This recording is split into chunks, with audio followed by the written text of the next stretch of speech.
MKP's vital role in holding GNU apologists accountable. Remarks by various political parties during the opening of Parliament should have put paid to any doubt that South Africans live in different worlds. South Africans of all walks of life would easily find themselves accommodated in Charles Dickens' opening paragraph of this book, The Tale of Two Cities. Dickens wrote, "It was the best of times, it was the worst of times, it was the age of wisdom, it was the age of foolishness, it was the epoch of belief, it was the epoch of incredulity, it was the season of light, it was the season of darkness, it was the spring of hope, it was the winter of despair." For beneficiaries of apartheid and a few microwaved black millionaires who have been co-opted into the socio-economic arrangement, these are the best of times and the age of wisdom. For this lot, President Cyril Ramaphosa was always the best bet to defer the dreams and aspirations of his people in return for 30 pieces of silver. It is precisely for this reason and others that they wasted no time in endorsing the so-called Government of National Unity (GNU). For the oppressed, who continue to languish in conditions of squalor, the dispensation represents the worst of times. The past 7 years of the ANC of Ramaphosa reserved whatever gains were made in 30 years. They feel betrayed by the party that branded itself as the custodian of their aspirations. The formation of the GNU adds insult to the injury. Responding to Ramaphosa's opening address, the leader of the Umkhonto weSizwe in Parliament, Dr. John Hlophe, couldn't have been blunter. The establishment of the Government of National Unity is singularly a very cruel joke by the Ramaphosa faction of the ANC and the Democratic Alliance perpetuated against the obsessed and downtrodden masses of our people. Our people are painfully aware that it will be impossible to create a united nation in South Africa unless the legacy of colonialism and apartheid is addressed. In case he was misunderstood, Hlophe asked, "Mr. President, through what magic do you hope to force a national unity of the oppressor and the oppressed, the exploiter and the exploited, the rich capitalists and the toiling working class?" Hlophe admonition is an ever-present threat to the relationship that is underwritten by black inferiority and white supremacy. The DA has been clear about its position of influence. Asked about what the position of the DA would be on the Basic Education Law Amendment Bill, which the ANC supports, Helen Zille, the DA federal chair, did not mince her words. "The bill is a non-negotiable for us. The right of school governing bodies to determine the language policy of the school is a red line for us, and the ANC has been aware of that from day one." The upmanship and brinkmanship by Zille triggered a response from the Minister of Mineral and Petroleum Resources. A fuming Gwede Mantashe reportedly told Zille that she was not the boss and should stop trying to usurp the president's power. Touching on land, Hlophe was unwavering. The restitution of land to black South Africans remained the yardstick against which the sellout ANC and DA-GNU government, against which your performance will be measured for as long as the land question was not addressed, or the promises of eradicating poverty and the exhortation "we are in this together" would be meaningless. In its 2022 report, Inequality in South Africa, after ranking South Africa as the most unequal country in the world, The World Bank cites land ownership as one of the drivers of inequality. The report continues, in South Africa, the legacy of colonialism and apartheid, rooted in the racial and spatial segregation, continues to reinforce inequality of outcomes.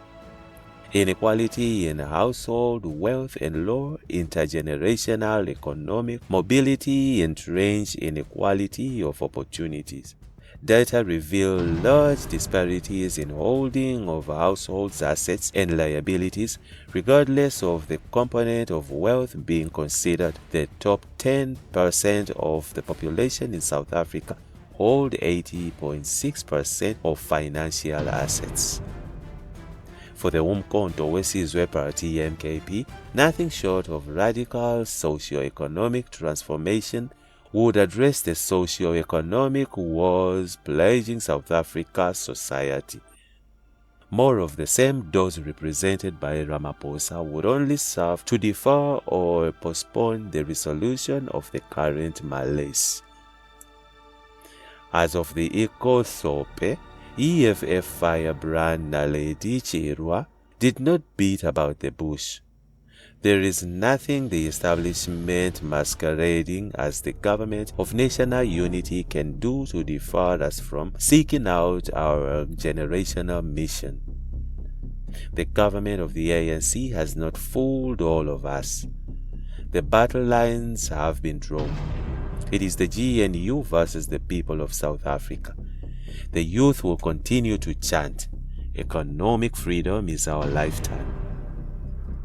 Not to be left in the raging debate regarding the GNU, the SACP, through its Secretary General, has been quick to argue that the differences between the ANC, EFF, and MKP were ideologically manageable.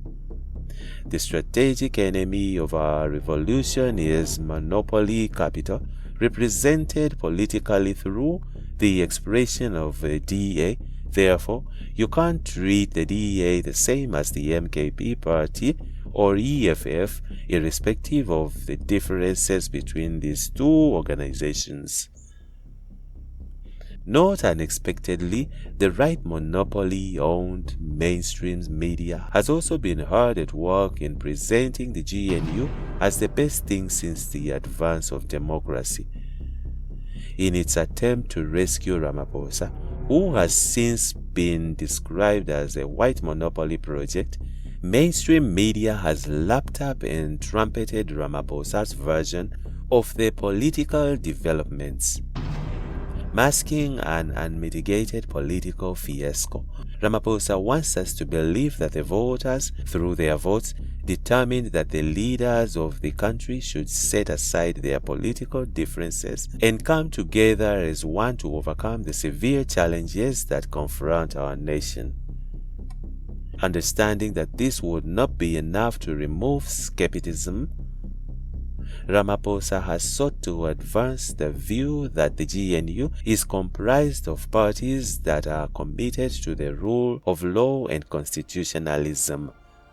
While not untrue, Ramaphosa claims as mischievous and constitutionally incompetent.